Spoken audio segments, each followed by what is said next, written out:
Afternoon, ladies and gentlemen. Little John out in the brewery.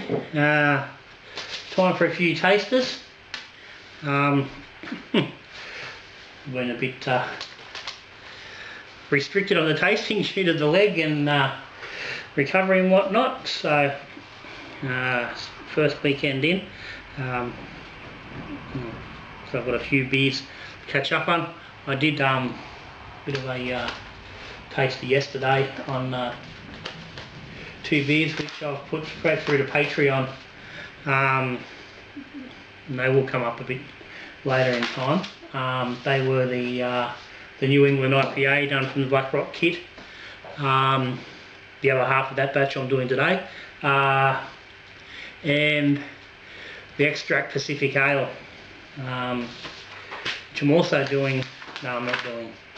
Yes, I am. I'm doing the Kolsch, which was done at the same time as that as well. I did those yesterday. I said they'll come through a bit later. But today, I'm doing the Extract Kolsch, the Black Rock Lager, just as done as more as the lager, and also pulled out a bottle of the last batch of the hard lemonade, which has been done a while ago now, but I haven't had one for a while. I found a couple of bottles were still sitting amongst in the crates. I thought I might as well pull it out because it's always better to have 3 drinks than to have 2, I reckon, especially on a Saturday afternoon. So let's get in, get some pouring happening. So we'll start with the Kolsch. This was all extract, dry. I did have this one on keg initially. I took it off the keg to get actually to put the New England IPA onto the keg. And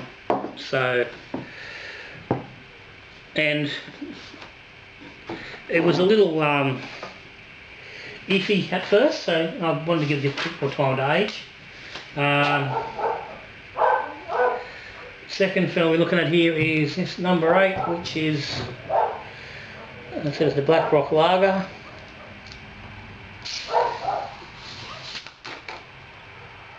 Yeah, I'll put links up to the original brew days on these.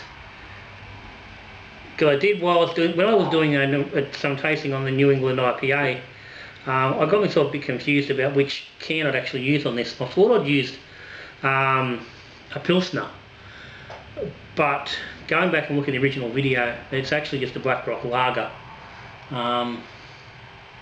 So I don't know exactly which one it was, but if you go back and look at the video, it will show for sure.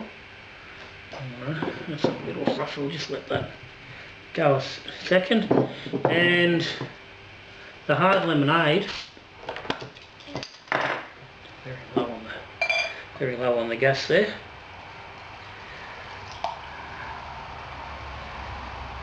And I like to go searching quickly through my paperwork to work out when that was done. A little while back.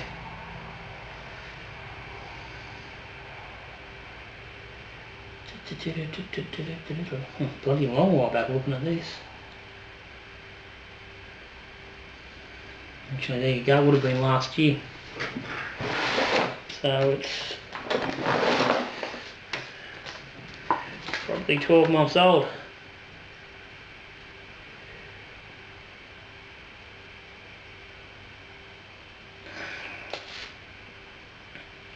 Okay, no, I've got no, actually have no record of it, but I would imagine it would have been sort of this time-ish last year, because it would have been done obviously in lemon season. So anyway, focus is more on the beers than the lemonade. That was just to throw in a third one. Okay, so the Kolsch.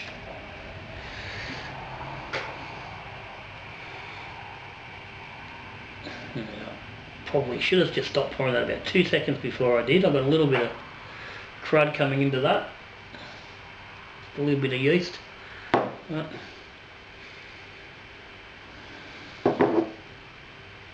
Okay, so this was a Cooper's Light Malt. So it was a tin of malt. I was thinking this was dry, but it wasn't, I think. Yeah. I did this at the same time as the Pacific Ale. So it was a can of the Cooper's Light Malt Extract with a little bit of amber dry malt and a little bit of light dry malt. Hallertau Mittelfra for bittering. A little bit late in the boil, and a little bit of Czech Sars as well. Original gravity 1040, dropped to 1014.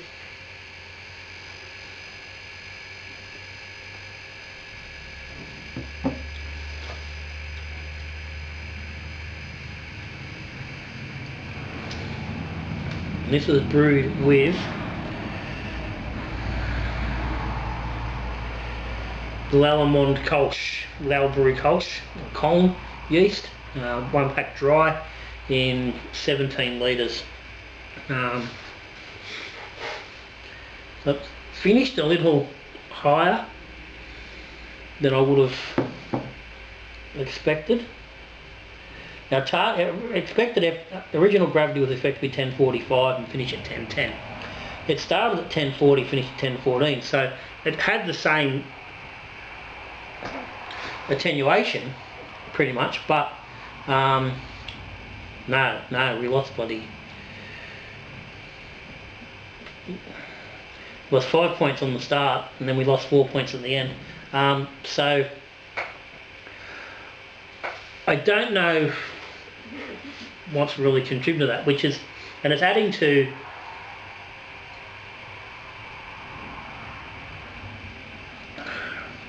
the finish of the beer. It's fairly heavy for a Kolsch, which obviously, you know, is a quite light, light-bodied, you know, easy drinking sort of an ale. Almost, yeah, it's almost lagerish. It's tap dancing that line between a lager and an ale. It's basically a lager that's done for more at an ale sort of a temperature. But it's normally quite clean and crisp and quite fresh. This is it's a little heavy.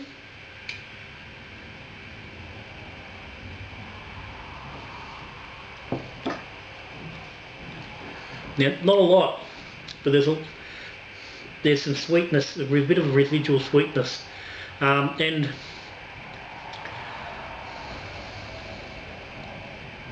as much as a Kolsch will quite often have that little bit of sweetness there. It's clearly it's sweetness coming from, you can taste it. It's coming from that can, where it's just not fermented particularly well. Now,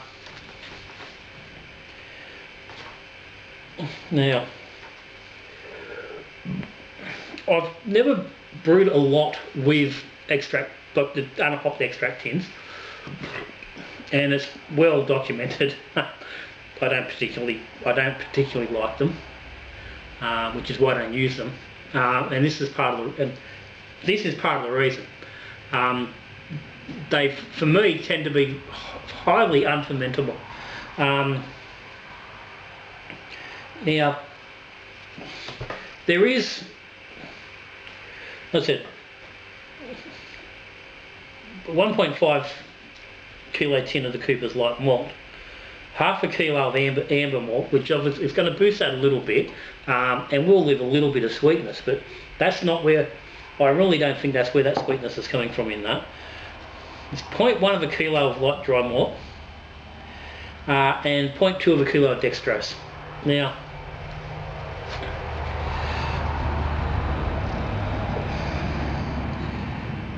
taking this beer forward, I think just needs a rearranging, restacking of those malts, because I think the hops are working quite nice.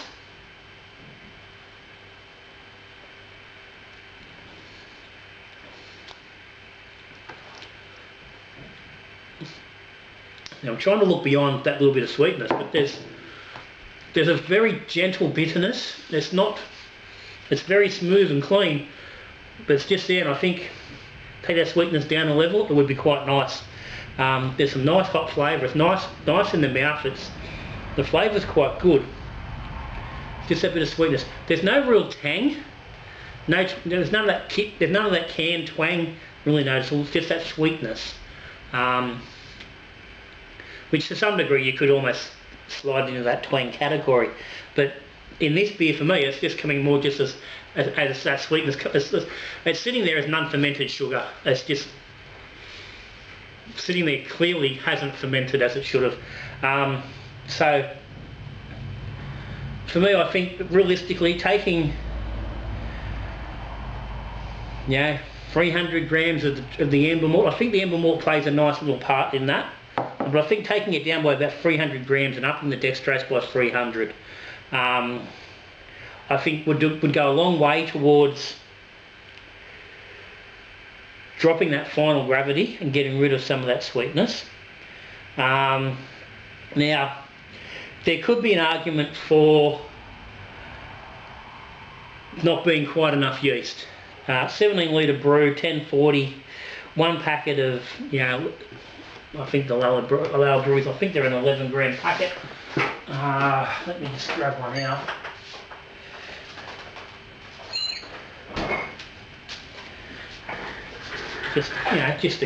That's it's Low Brew Premium Series, which I've done a few brews with now. Still not completely sold on the yeast, but in fairness to the yeast, the brews haven't, the actual bill and the makeup of the brew themselves hasn't been perfect. In this case, I think the yeast has done a really nice job. I think that's really clean. There's no yeasty sort of notes in there. So that's 11 gram packet. So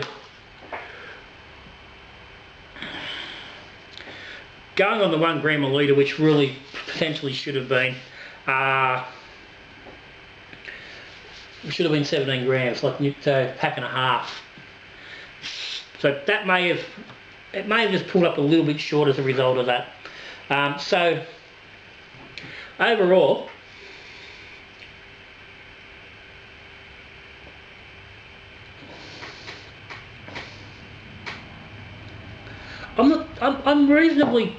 I'm happy enough with it, but definitely can be better, and I think only very minor tweaks. Just adjust, take a little bit of the malt out. And that being said, overall, I think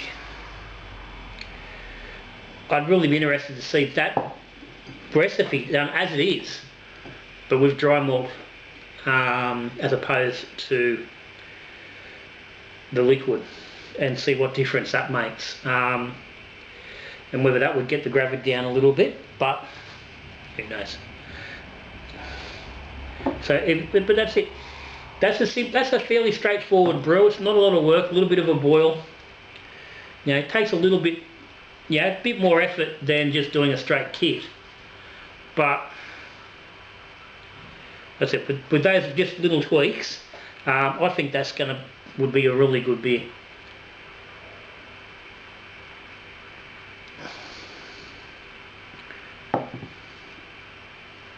By the same token, that bottle only went in the fridge this morning. It's only been in the fridge for a couple of hours, so it hasn't had a real lot of time to clean, which I don't think it's going to too much. It was pretty clean and clear. So anyway, that's it. Kolsch, successful? Yes. Easy to, easy to make. Certainly to make into, I think, a really good beer. Righto, this fella, the Black Rock Lager. I'll pop the link up for the brew day. And I said, this is so confusing. I've written Black Rock Pilsner, and I've got Lager. I think that's where I confused myself, but I'm pretty positive. I'm going to fire up the bloody laptop here. just while we go, I just want to confirm for myself exactly what can this was. But I'm positive when I looked into it, it wasn't actually a Pilsner. It was one of the Black Rock lagers. But I split it half of that can and did the New England IPA with the other half. This half, so I had half a can of the Black Rock extract, and then I had half a can of malt. So it was half a can of Black Rock Ultra Light, I think it was. And again, I've not written it down. I've getting into a bad habit of just bloody putting very basic notes down and relying on the video to give me information, which means when I go looking in my notes, I haven't got the information I really should have. Take that on as a bit of a bloody lesson.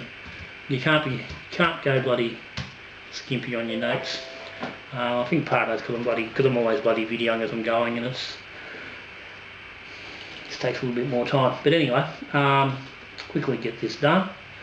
Quickly find what we're looking at. Go to the right place, and let's find it. Now, what am I looking for? Okay, extract. That's it. It says Black Rock Lager. Okay, there we go. It's popped up straight away. It's a Black Rock dry lager.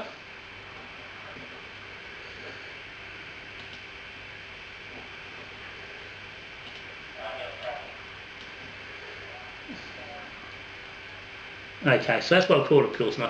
It's a dry lager. And the tin, it's actually a Cooper's light malt. Okay, there you go.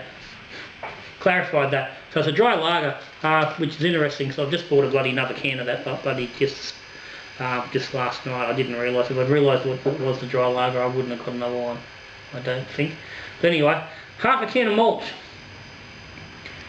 100 grams of dextrose, and I steeped 10 grams of Rawaka and 10 grams of Motueka for 10 minutes and strained that into the brew.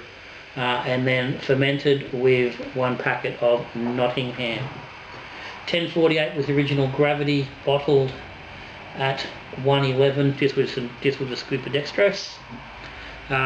It's got a nice level of carbonation. It's going to pick up there or not. So put a reasonable head. It's holding a bit of head. It's nice and golden amber. Okay, it's got a nice beery nose. Not picking up any real kick twang on the nose, which is always a good start. You know, maybe a tiny little hint.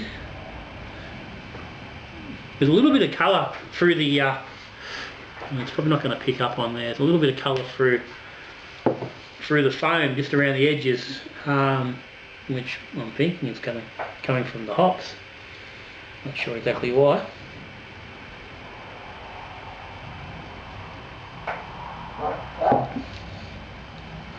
So we're looking at 5.3% in the glass.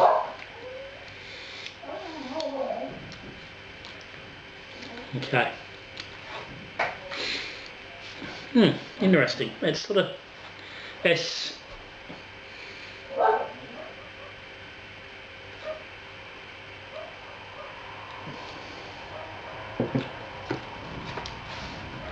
okay.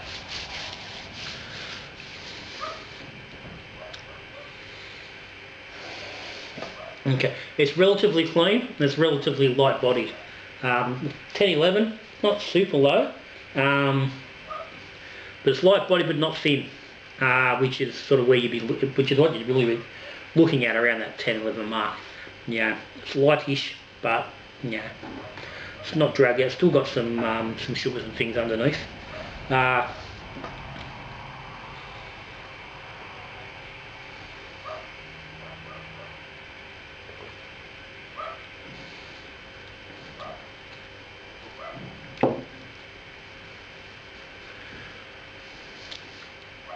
nice level of malt there. No real sweetness with the malt. Just a little bit of twang,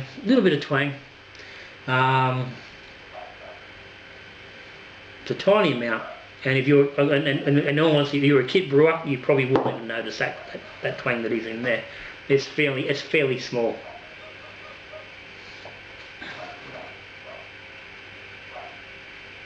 Dog going off beds.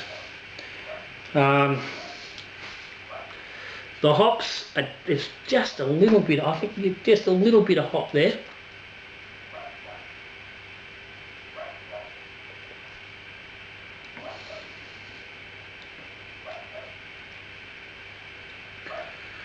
Yeah, there's not really enough that you can really pick a flavour, but you can taste it. There's just a little bit of extra character, you know, through the middle of the mouth.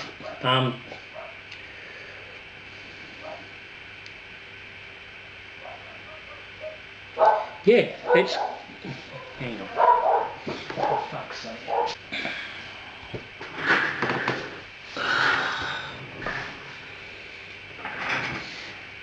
Bloody dogs. Part of the reason. Here's part of the reason. I wanted to see outside and have a couple of beers and do these tasters, but it's actually a little bit bloody breezy and a bit of noise. There's neighbours and stuff mucking around, so that'll happen. But anyway,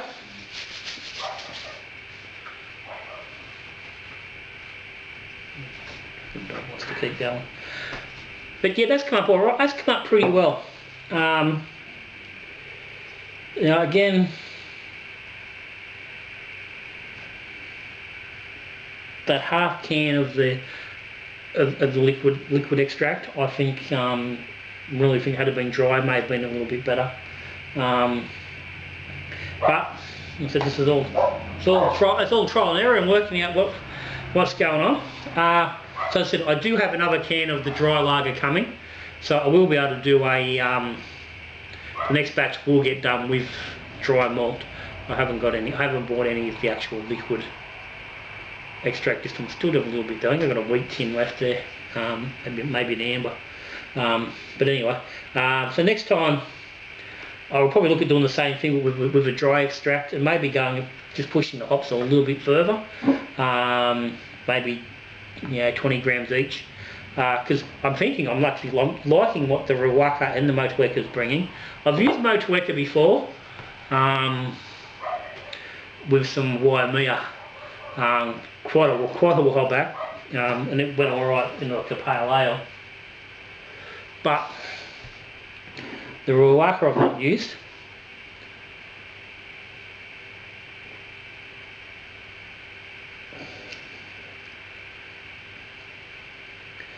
But yeah, that's not too bad.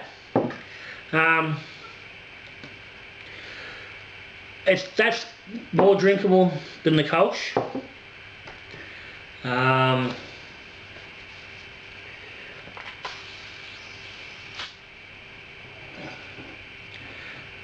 most of that batch is going to go to the little brother. I think he's going to really enjoy. I think he'll really like that. So yeah, as I said, I think the main thing on that one, I think we'll be looking at just changing maybe the malt profile a little bit and upping the hops just a touch. I think the Nottingham has worked reasonably well. 1048 down to 1011. That's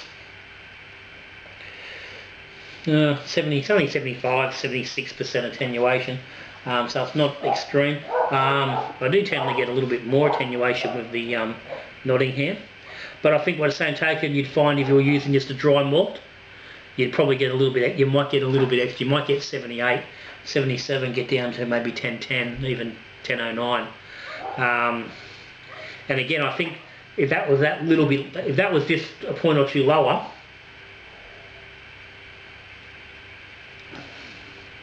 then it might work. It might work that little bit better as well. But that's also a potentially case of that if we drop in that liquid out, half a tin, 750 grams. If you drop, even if you drop back to 500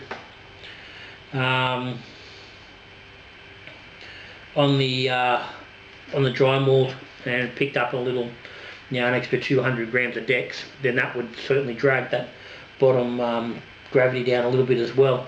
In which case, those hops and the hops would be a bit more obvious. So definitely, I think that's definitely a beer worth playing with. So I'm actually happy now that I have got the other can of the dry lager coming, because I think I'm pretty keen to have a look at that one and see what we can do with that. I think that can go quite well, and it's actually funny. I tell the story all the time, not all the time, but when people ask about different brews and stuff, and when I've made good brews, my brother, not the youngest brother, my young brother, he still talks about, and still raised on it when we get into the home brew, about a brew I made when I first started brewing. I'm talking nearly 30 years ago, which was a Black Rock dry lager, and it was the first brew I did.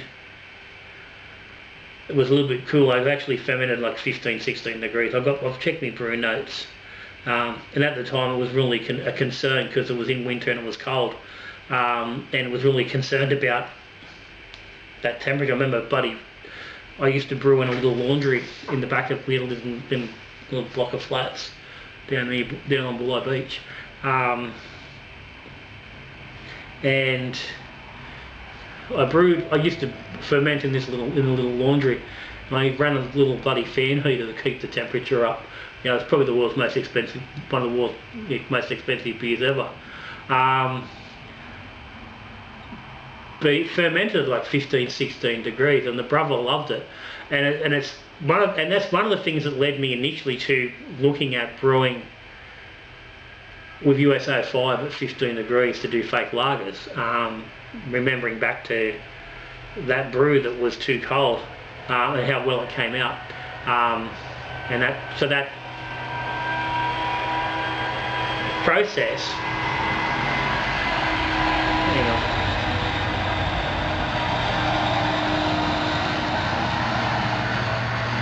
Farm equipment, no doubt, probably a fucking header. It's that time of the year. Crops are coming in. I can be whopping bloody farm equipment up and down the road different times of the day. But anyway, so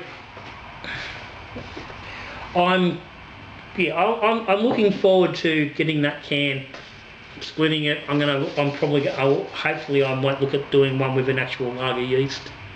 And playing it, I think I'll play around with this recipe as well, because I think this is a really good base to work from. I think this is going to come up quite nice. So 70% of the way there, 85% of the way there. And let's just quickly wrap this up. The hard lemonade. Now, I can't even find the bloody recipe. Let's have a look here, see if I can find it on the bloody YouTube.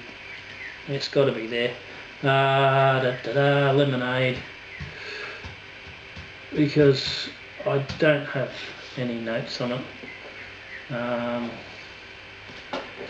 Why is it giving me fucking other people's lemonades, for fuck's sake?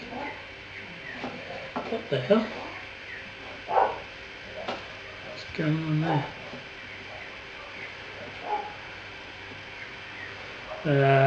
2 years.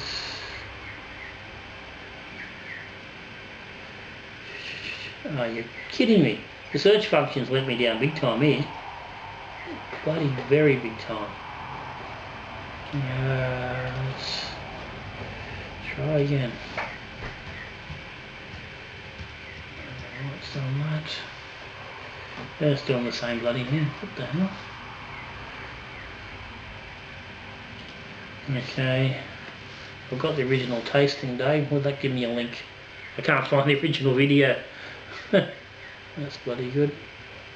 It doesn't seem it's not there.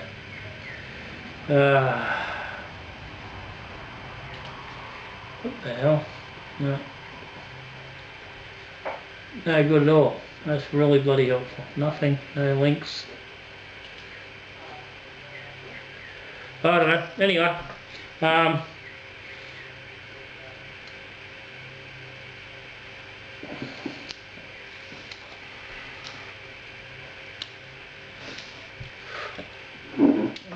it's a little dry, a little bit sweet.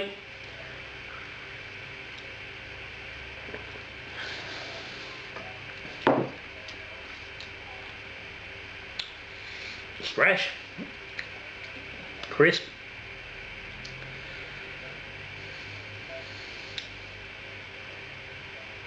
Held up reasonably well.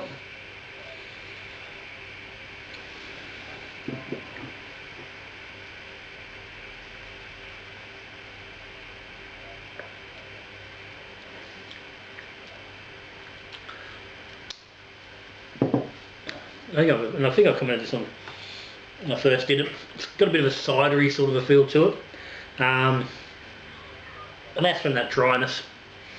But it's not mouth puckering dry. There's enough sweetness. It's dry initially, and a little bit of just enough sweetness underneath it to carry it through, with just that gentle sort of lemon flavour. This is the second hard lemonade I've done. It's more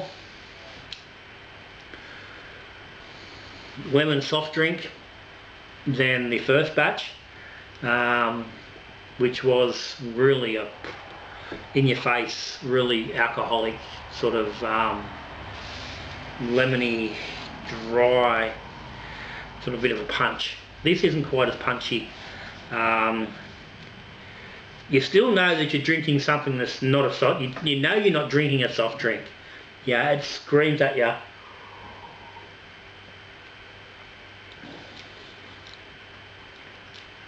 Yeah, there's enough there. It says, yeah, could be potent. I can't remember what the alcohol on this fella was. You know, I think if I went through. No, I've not put it in there. So anyway, can't give you too much information on this one. But it's that time of the year. If you got a bag full of bloody lemons, have a look at it. It's something different. Yeah, it's not alcoholic lemonade. Don't get that. Yeah, get that idea right out of your head. I think a lot of people sort of think they're thinking that sort of sweet lemonade-y sort of a flavour. No, it's not soft drink lemonade. It's real lemonade. It's the stuff that kids sold on the footpath back in the 40s and 50s. Yeah, it's lemon. It's lemony. It's got some sour. It's real. It tastes like. Yeah, it's something real.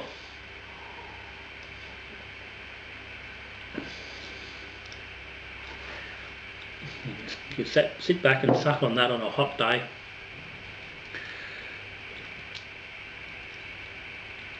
It's dry enough to be interesting, but it's enough sweetness there to stop you from, getting all puckered up and not wanting to go back to it. Nice combination. Anyway. That's me. I'm done. 3 brews, Kolsch,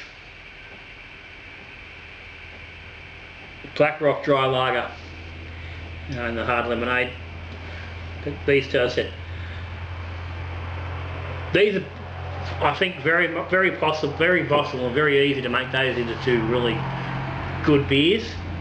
I said, following. What I said with the little changes, I think will make them much better.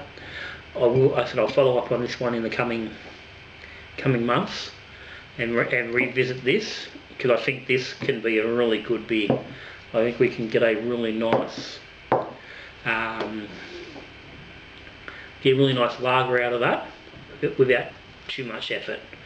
The Kolsch needs some tweaks, but same thing, I think that's potentially going to, can make a really good beer. The base is there. So, as always with these, any video, got any comments or any questions, stick them down the bottom. To the Patreons, Little John's Patreons, the supporters of the channel, cheers and thank you very bloody much. Subscribers, thank you as well. If you aren't subscribed to Little John, hit the button down there in the corner, hit the bell, get notified when things are coming on. That helps me out as well. If you're liking what Little John's doing, if you're learning something, if you're enjoying what's going on, hit the like button. That helps me so much. Helps the channel, keeps me going. Okay? All them things keep experiments happening. Patreon and subscribers keep me able to do these sort of things, because otherwise this wouldn't happen. So, cheers and bloody thank you. Like I said, comments down the bottom, questions down the bottom. But that's me, Little John for the day. So till I see you again, we're brewing beer, talking beer, or we drinking beer, good brewing.